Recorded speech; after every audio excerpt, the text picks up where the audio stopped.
Homélie par Monseigneur Jaume Pujol y Balcel, archevêque émérite au Tarragone. Tarragona, Espagne. Tu es le Christ, le Fils de Dieu vivant.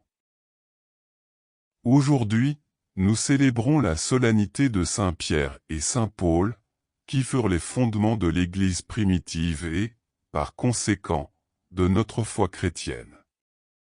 Apôtres du Seigneur, témoins de la première heure, ils ont vécu les premiers moments de l'expansion de l'Église et ont scellé avec leur sang la fidélité à Jésus. Pourvu que nous, chrétiens du XVIe siècle, puissions être des témoins crédibles de l'amour de Dieu au milieu des hommes comme le furent les deux apôtres et comme l'ont été tant de nos concitoyens.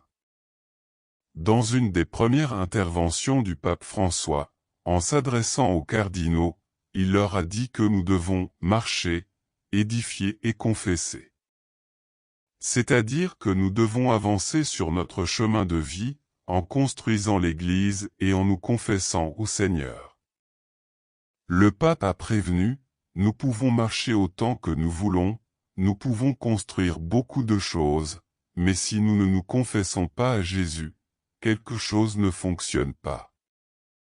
Nous finirons par être une ONG d'assistance, mais pas l'Église, épouse du Seigneur. Nous avons écouté dans l'évangile de la messe un fait central pour la vie de Pierre et de l'Église.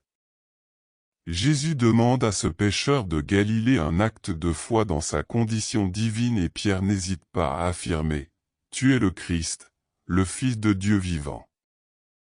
Immédiatement, Jésus institue le primat, en disant à Pierre qu'il sera le roc solide sur lequel se bâtira l'Église tout au long des temps et en lui donnant le pouvoir des clés, la puissance suprême.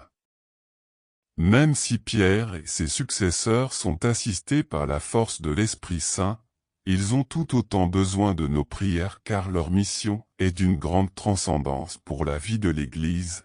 Il doit être un fondement sûr pour tous les chrétiens tout au long des temps.